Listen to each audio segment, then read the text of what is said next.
ದೇವರು ಪ್ರೀತಿಸುವ ಪ್ರೀತಿಯ ಬಿಗ್ ಜೆ ಟಿವಿ ಪ್ರಿಯ ವೀಕ್ಷಕರಿಗೆ ನಮ್ಮ ಕರ್ತನಾದ ಯೇಸು ಕ್ರಿಸ್ತನ ಹೆಸರಿನಲ್ಲಿ ನಿಮ್ಮನ್ನು ವಂದಿಸಿ ಸ್ವಾಗತ ಬಯಸ್ತಿದ್ದೇವೆ. ಬನ್ನಿರಿ, ದೇವರ ವಾಕ್ಯವನ್ನು ಇಂದು ನಾವು ಅಧ್ಯಯನ ಮಾಡಿಕೊಳ್ಳೋಣ. ದೇವರ ವಾಕ್ಯವನ್ನು ಯಾಕೆ ಅಧ್ಯಯನ ಮಾಡಬೇಕು ಎಂಬುದಕ್ಕೆ ಒಂದು ಕಾರಣ ನಾನು ಕೊಡಬಯಸ್ತೇನೆ. ಅದು ಸಹಾಯ ಅಥವಾ ನನ್ನ ಸಹಾಯ ಎಂಬ ಹೆಸರಿರುವ ಒಬ್ಬ ವ್ಯಕ್ತಿಯ ಜೀವನದಿಂದ ಕೊಡಬಯಸ್ತೇನೆ. ಅದು ಯಾರೆಂದರೆ ಎಜ್ರ ಎಂಬ ಹೆಸರಿನ ಅರ್ಥ ಏನೆಂದರೆ ಹೆಲ್ಪ್ ಎಂಬುದಾಗಿ, ಸಹಾಯ ಎಂಬ ಹೆಸರಿನ ಅರ್ಥ ಇರುವಂಥ ವ್ಯಕ್ತಿ. ದೇವರ ಸಹಾಯ ನಾವು ಕೂಡ ನಮ್ಮ ಜೀವನದಲ್ಲಿ ಪಡ್ಕೊಳ್ಬೇಕಾದರೆ ಏನು ಮಾಡಬೇಕು ಎಂಬುದನ್ನು, ಹೇಗೆ ಹೆಲ್ಪ್ ಮಾಡ್ತಾರೆ ದೇವರು ಎಂಬುದನ್ನು ಆ ಎಜ್ರನ ಜೀವನದಿಂದ ನಾವು ನೋಡ್ತೇವೆ. ಆದರೆ ಈಗ ಸದ್ಯಕ್ಕೆ ಯಾಕೆ ನಾವು ಬೈಬಲ್ ಅಧ್ಯಯನ ಮಾಡಬೇಕು ಎಂಬುದಕ್ಕೆ ಒಂದು ಕಾರಣ ಎಜ್ರನ ಜೀವನದಿಂದ ನಾನು ಕೊಡಬಯಸ್ತೇನೆ. ಅದು 7ನೇ ಅಧ್ಯಾಯ ಮತ್ತು 10ನೇ ವಚನದಲ್ಲಿ ಈ ರೀತಿಯಾಗಿದೆ. Ezra chapter 7 and verse 10. ಯೆರೂಸಲೇಮಿಗೆ ಸೇರಿದನು ಎಜ್ರನು ಬಂದ್ಬಿಟ್ಟು, ಅವನು ಯೆಹೋವನ ಧರ್ಮಶಾಸ್ತ್ರವನ್ನು, ಬೈಬಲನ್ನು ಮೊಟ್ಟ ಮೊದಲನೇದಾಗಿ ಬಾಬೆಲ್ನಿಂದ ಅಂದರೆ ಗಲಿಬಿಲಿಯಿಂದ ಯೆರೂಸಲೇಮಿಗೆ ಎಜ್ರನು ಬರ್ತಾನೆ. ಅಂದರೆ ಸಮಾಧಾನ, ಯೆರೂಸಲೇಮ್ ಅಂದರೆ ಸಮಾಧಾನದ ಪಟ್ಟಣಕ್ಕೆ ಬರ್ತಾನೆ. ಮತ್ತು ಬಂದಾಗ ಯಾವಾಗ ಬರ್ತಾನೆ ಅನ್ನುವಂಥದ್ದು ಭಾಳ ಇಂಟ್ರೆಸ್ಟಿಂಗ್. 9ನೇ ವಚನದಲ್ಲಿದೆ, 7ನೇ ಅಧ್ಯಾಯ 9ನೇ ವಚನದಲ್ಲಿ, ಮೊದಲನೇ ತಿಂಗಳಿನ ಮೊದಲನೇ ದಿನದಲ್ಲಿ ಬರ್ತಾನೆ ರೀ. ವಾವ್! ನಮ್ಮ ಪ್ರಕಾರ January 1st ಅಂತ ಹೇಳ್ಬೋದು, ಮೊದಲನೇ ತಿಂಗಳು. ಆದರೆ ಅವ್ರ ಪ್ರಕಾರ ಸ್ವಲ್ಪ ವ್ಯತ್ಯಾಸವಾದದ್ದು. ಯೆಹೂದ್ಯರ ತಿಂಗಳು ಮತ್ತು ತಾರೀಕು. ಮೊದಲನೇ ತಿಂಗಳು ಮೊದಲನೇ ದಿನ ಬಂದು ತನ್ನ ದೇವರ ಕೃಪಾಹಸ್ತ ಪಾಲನೆಯಿಂದ 5ನೇ ತಿಂಗಳಿನ ಮೊದಲನೇ ದಿನದಲ್ಲಿ ಯೆರೂಸಲೇಮಿಗೆ ಅವನು ಸೇರ್ತಾನೆ. ಸೇರಿಬಿಟ್ಟು ಅವನು ಯೆಹೋವ ಧರ್ಮಶಾಸ್ತ್ರವನ್ನು ಅಭ್ಯಾಸಿಸಿ, ಮೊಟ್ಟ ಮೊದಲನೇದಾಗಿ ಅವನು ಮಾಡಿದ್ದೇನೆಂದರೆ study the word of God, ದೇವರ ವಾಕ್ಯವನ್ನು ಅಭ್ಯಾಸಿಸಿ. ಎರಡನೇದು ಭಾಳ ಪ್ರಾಮುಖ್ಯ, ಅಷ್ಟೇ ಪ್ರಾಮುಖ್ಯ, ಅಭ್ಯಾಸಿಸಿ ಅನುಸರಿಸಿ. ಬರೀ ಅಭ್ಯಾಸ ಮಾಡಲಿಲ್ಲ, ಅದನ್ನು ಅನುಸರಿಸಿ. ಮೂರನೇದು, ಇತರರಿಗೆ ಕಲಿಸುವುದಕ್ಕೆ ದೃಢ ಮಾಡಿಕೊಂಡನು. ಹೌದು, ದೇವರ ಒಳ್ಳೆ ಸ್ಟಾರ್ಟ್ ಇದು, ದೇವರ ವಾಕ್ಯವನ್ನು ಅಭ್ಯಾಸಿಸುವುದು. ಯಾಕೆ ನಾವು ಅಭ್ಯಾಸಿಸಬೇಕು? ಅಭ್ಯಾಸ ಮಾಡಿದಾಗ ಅನುಸರಿಸುವುದನ್ನು ನಾವು ಕಲಿತೇವೆ. ಅನುಸರಿಸುವಂಥದ್ದನ್ನು ನಾವು ಕಲಿತ ಮೇಲೆ ಇತರರಿಗೆ ಕಲಿಸುವುದಕ್ಕೆ ಅರ್ಹರಾಗ್ತೇವೆ, ಕ್ವಾಲಿಫೈ ಆಗ್ತೇವೆ. ಆದ ಕಾರಣ ನಮ್ಮ ಮಕ್ಕಳಿಗೆ, ನಮ್ಮ ಮನೆಯಲ್ಲಿ, ನಮ್ಮ ಕುಟುಂಬಕ್ಕೋಸ್ಕರವಾಗಿ ಆದರೂ ನಾನು ದೇವರ ವಾಕ್ಯವನ್ನು ಅಭ್ಯಾಸ ಮಾಡಬೇಕು. ಇನ್ನೊಂದು ಸರಿ ಹೇಳ್ತೇನೆ, ನಮ್ಮ ಕುಟುಂಬದವರಿಗೋಸ್ಕರವಾದರೂ ದೇವರ ವಾಕ್ಯವನ್ನು ನಾನು ಅಭ್ಯಾಸ ಮಾಡಬೇಕು, ಅದನ್ನು ನಾನು ಅನುಸರಿಸಬೇಕು. ನಮ್ಮ ಕುಟುಂಬದವರಿಗೋಸ್ಕರವಾದರೂ ನಾನು ಅದನ್ನು ಅನುಸರಿಸಬೇಕು. ಅನುಸರಿಸಿ ನಮ್ಮ ಕುಟುಂಬದವರಿಗೆ, ಇತರರಿಗೆ ನಾನು ತಿಳಿಸಬೇಕು. ಅದು ಸೇವೆ. ಈಗ ನಾವು ಜಕರ್ಯನ ಗ್ರಂಥ 3ನೇ ಅಧ್ಯಾಯಕ್ಕೆ ಬಂದಿದ್ದೇವೆ. ಜಕರ್ಯ, ದ ಬುಕ್ ಆಫ್ ಜಕರಾಯ ಚಾಪ್ಟರ್ 3. ಈ 3ನೇ ಅಧ್ಯಾಯದಲ್ಲಿ ಜಕರ್ಯ ಅಂದರೆ ಅಂದ ಹಾಗೆ ಯೆಹೋವನು ನೆನಪಿಟ್ಟುಕೊಂಡಿದ್ದಾನೆ. ಯಾವೆ ಹ್ಯಾಸ್ ರಿಮೆಂಬರ್ಡ್ ಎಂಬ ಹೆಸರಿನ ಅರ್ಥ, ಅವನು ಈಗ 3ನೇ ಅಧ್ಯಾಯದಲ್ಲಿ ನಮಗೆ ಒಂದು ವಿಷಯವನ್ನು ಹೇಳ್ತಾ ಇರುವಾಗ ಅದರಿಂದ ನಾವು ಕಲಿಯುವಂಥದ್ದು ಕೆಲವು ವಿಷಯಗಳಿದೆ. 3ನೇ ಅಧ್ಯಾಯ ಜಕರ್ಯನ ಗ್ರಂಥದಲ್ಲಿ ಒಂದು ನ್ಯಾಯಾಲಯದ ದೃಶ್ಯವನ್ನು ನಾವು ನೋಡ್ತೇವೆ ರೀ. ಕೋರ್ಟ್ ಸೀನ್, ಹೈಕೋರ್ಟ್ ನಾವು ನೋಡಿರ್ಬೋದು. ಬೆಂಗಳೂರಿನಲ್ಲಿ ದಾರಿಯಲ್ಲಿ ಬರ್ತಾ ಇರುವಾಗಲೇ ವಿಧಾನ ವೀದಿಯಲ್ಲಿ ನ್ಯಾಯಾಲಯ ಇರುವಂಥ ಕಟ್ಟಡವನ್ನು ನಾವು ನೋಡ್ತೇವೆ. ಆದರೆ ಪರಮಶ್ರೇಷ್ಠ ನ್ಯಾಯಾಲಯ, ಸುಪ್ರೀಂ ಕೋರ್ಟ್,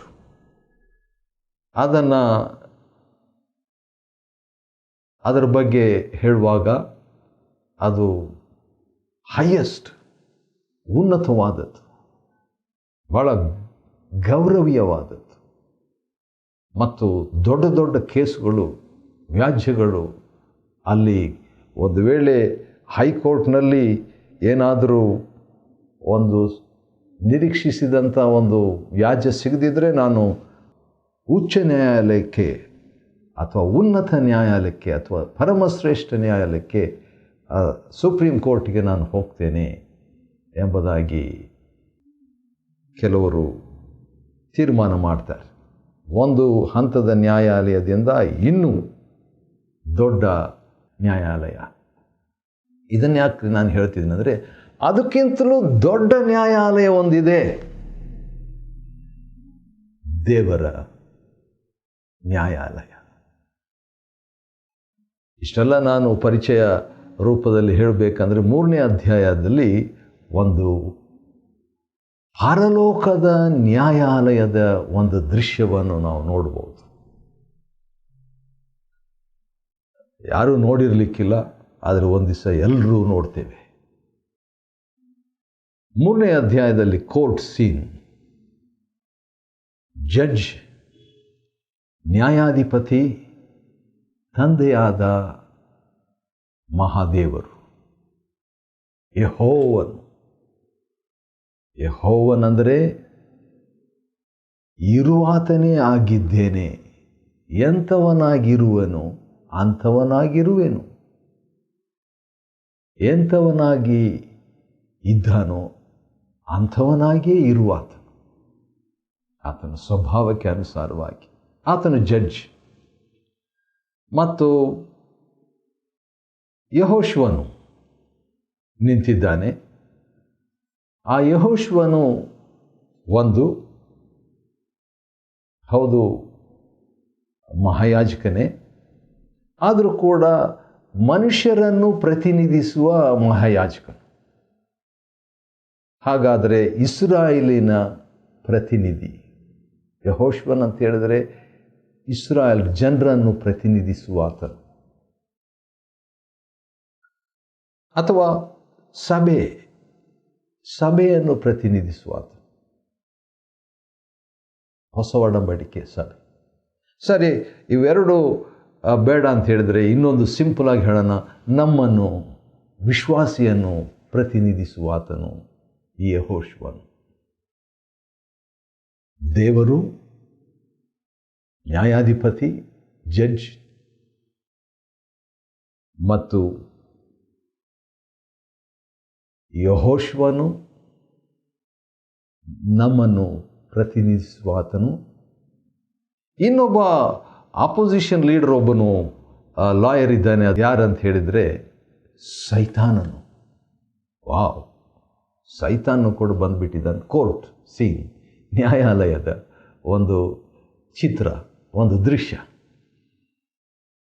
ಅದೇ ಸಂದರ್ಭದಲ್ಲಿ ದೇವದೂತನು ನಮ್ಮ ಪರವಾಗಿ ಮಾತನಾಡುವಂಥ ಒಬ್ಬ ವ್ಯಕ್ತಿ ಕೂಡ ಇದ್ದಾನೆ.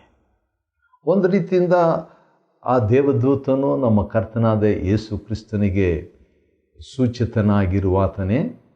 ಆದರೂ ಕೂಡ ದೇವರ ಪರವಾಗಿ ದೇವರ ಜನರ ವಿಷಯವಾಗಿ ಮಾತನಾಡುವಂಥ ದೇವದೂತನವನು. ಸರಿ, ದೇವರು, ಯೆಹೋವ ದೇವರು ನಮ್ಮನ್ನು ಪ್ರತಿನಿಧಿಸುವಂಥ ಯೆಹೋಶುವನು ವಿರುದ್ಧವಾಗಿ ಅಪರಾಧ ಹೊರಿಸ್ತಾ ಇರುವಂಥ ಸೈತಾನನು ಮತ್ತು ನಡುವೆ ಇನ್ನೊಬ್ಬ ವ್ಯಕ್ತಿ ನಮ್ಮ ಪರವಾಗಿ ಮಾತನಾಡುವಾತನು ದೇವದೂತನು. ಈ ರೀತಿಯಾಗಿದೆ. ಈಗ ನಾವು ಮುಂದುವರಿಸೋಣ 3ನೇ ಅಧ್ಯಾಯದಲ್ಲಿ. 1ನೇ ವಚನ ಈ ರೀತಿಯಾಗಿದೆ: ಮಹಾಯಾಜಕನಾದ ಯೆಹೋಶುವನು ಯೆಹೋವನ ದೂತನ ಮುಂದೆ ನಿಂತಿರುವುದನ್ನು ಯೆಹೋವನು ನನಗೆ ತೋರಿಸಿದನು. ಸೈತಾನನು ಯೆಹೋಶುವನಿಗೆ ಪ್ರತಿಕಕ್ಷಿಯಾಗಿ, ಅಪೋಸಿಷನ್ ಲೀಡರ್ ಆಗಿ, ವಕೀಲನಾಗಿ ಅವನ ಬಲಗಡೆಯಲ್ಲಿ ನಿಂತಿದ್ದನು. ಆಗ ಯೆಹೋವನ ದೂತನು ಸೈತಾನಿಗೆ ಈಗ ಮಾತನಾಡ್ತಾ ಇದ್ದಾರೆ. ಇಬ್ಬರು ವಕೀಲರು ಮಾತಾಡ್ಕೊಳ್ತಿದ್ದಾರೆ. ಸೈತಾನನೇ, ಯೆಹೋವನು ನಿನ್ನನ್ನು ಖಂಡಿಸಲಿ. ಹೌದು, ಯೆರೂಸಲೇಮನ್ನು ಆರಿಸಿಕೊಂಡಿರುವ ಯೆಹೋವನು ನಿನ್ನನ್ನು ಖಂಡಿಸಲಿ ಎಂಬುದಾಗಿ. ಸ್ವಲ್ಪ ಇಲ್ಲಿ ಕೋರ್ಟ್ ಪ್ರೊಸೀಡಿಂಗ್ ಸ್ವಲ್ಪ ವ್ಯತ್ಯಾಸವಾಗಿದೆ, ಆದರೂ ಕೂಡ ಗಮನಿಸೋಣ ಬನ್ರಿ. ಉರಿಯಿಂದ ಎಳೆದ ಕೊಳ್ಳಿಯಾಗಿದೆ ಈ ಯೆರೂಸಲೇಮು. ಅದರ ಪ್ರತಿನಿಧಿಸುವಂಥ ಆ ಮಹಾಯಾಜಕನು ಅಥವಾ ಯೆಹೋಶುವನಿದ್ದಾನೆ ಎಂದು ಹೇಳಿದಾಗ, ಯೆಹೋಶುವನು ದೇವದೂತನ ಮುಂದೆ ಕೊಳೆ ಬಟ್ಟೆಯಾಗಿ ನಿಂತಿರಲು. ಕೊಳೆ ಬಟ್ಟೆ, ಮಹಾಯಾಜಕನಿಗೆ ಈಗ ಕೊಳೆ ಬಟ್ಟೆ ಇದೆ, ಪ್ರಾಬ್ಲಮ್ ಇದೆ, ಸಮಸ್ಯೆ ಇದೆ, ತಪ್ಪಾಗಿದೆ. ಪರಲೋಕದ ಕೋರ್ಟ್ನಲ್ಲಿ ಈಗ ತಪ್ಪಿಗಸ್ತನಾಗಿ ನಿಂತಿದ್ದಾನೆ. ನಾವು ಕೂಡ ದೇವರ ಕೋರ್ಟ್ನಲ್ಲಿ ತಪ್ಪಿಗಸ್ತರಾಗಿದ್ದೇವೆ. ಹೇಗೆ ಅಂತ ಕೇಳ್ತೀರಾ? ರೋಮ 3 ಮತ್ತು 23ರಲ್ಲಿ ಎಲ್ಲರೂ ಪಾಪ ಮಾಡಿ ದೇವರ ಮಹಿಮೆಯನ್ನು ಹೊಂದದೇ ಹೋಗಿದ್ದೇವೆ. ಕೊಳೆ ಬಟ್ಟೆ. ಆದರೆ ದೇವದೂತನ ಮುಂದೆ ಕೊಳೆ ಬಟ್ಟೆಯಾಗಿ ನಿಂತಿರಲು ದೇವದೂತನು ತನ್ನ ಸೇವಕರಿಗೆ, ನಮ್ಮ ವಕೀಲನಿಗೆ ಕೆಲವು ಪ್ರತಿನಿಧಿಗಳಿದ್ದಾರೆ. ಒಂದು ರೀತಿಯಿಂದ ಅದು ಯೇಸು ಕ್ರಿಸ್ತನನ್ನು ಸೂಚಿಸುವಂಥ ದೇವದೂತನೇ, ಆದರೂ ಕೂಡ ಅವನು ಒಬ್ಬ ದೇವದೂತನು. ಸರಿ, ಆತನು ಹೇಳಿದ್ದೇನು? ಇವನ ಕೊಳೆ ಬಟ್ಟೆಗಳನ್ನು ತೆಗೆದು ಬಿಡ್ರಿ ಎಂದು ಅಪ್ಪಣೆ ಕೊಟ್ಟಾಗ ಇನ್ನೊಂದು ಮಾತು ಕೂಡ ಹೇಳ್ತಾನೆ ರೀ. ಅದು ಭಾಳ ಚೆನ್ನಾಗಿದೆ, ನನಗಿಷ್ಟ ಅದು. ಜಕರಿಯ 3 ಮತ್ತು 4ನೇ ವಚನ. ಇವನ ಕೊಳೆ ಬಟ್ಟೆಗಳನ್ನು ತೆಗೆದು ಬಿಡ್ರಿ, ಈಗೋ ನಿನ್ನ ದೋಷವನ್ನು ನಿನ್ನಿಂದ ತೊಲಗಿಸಿದ್ದೇನೆ. ಎಷ್ಟು ಶಕ್ತಿ, ಎಷ್ಟು ಜಡ್ಜ್ ಮುಂದೆ ಇವೆಲ್ಲ ನಡೀತಾ ಇದೆ. ಕೊಳೆ ಬಟ್ಟೆಯನ್ನು ತೆಗೆದು ಬಿಡ್ರಿ ಅಂತ ಸೇವಕರಿಗೆ ಹೇಳಿಬಿಟ್ಟು, ಈಗ ದೇವದೂತನು ಕೊಳೆ ಬಟ್ಟೆ ಧರಿಸಿಕೊಂಡಿದ್ದಂಥ ಯೆಹೋಶುವನಿಗೆ ಹೇಳುವಂಥ ಮಾತು ಏನಂತ ಹೇಳಿದ್ರೆ, ನಿನ್ನ ದೋಷವನ್ನು ನಿನ್ನಿಂದ ತೊಲಗಿಸಿದ್ದೇನೆ.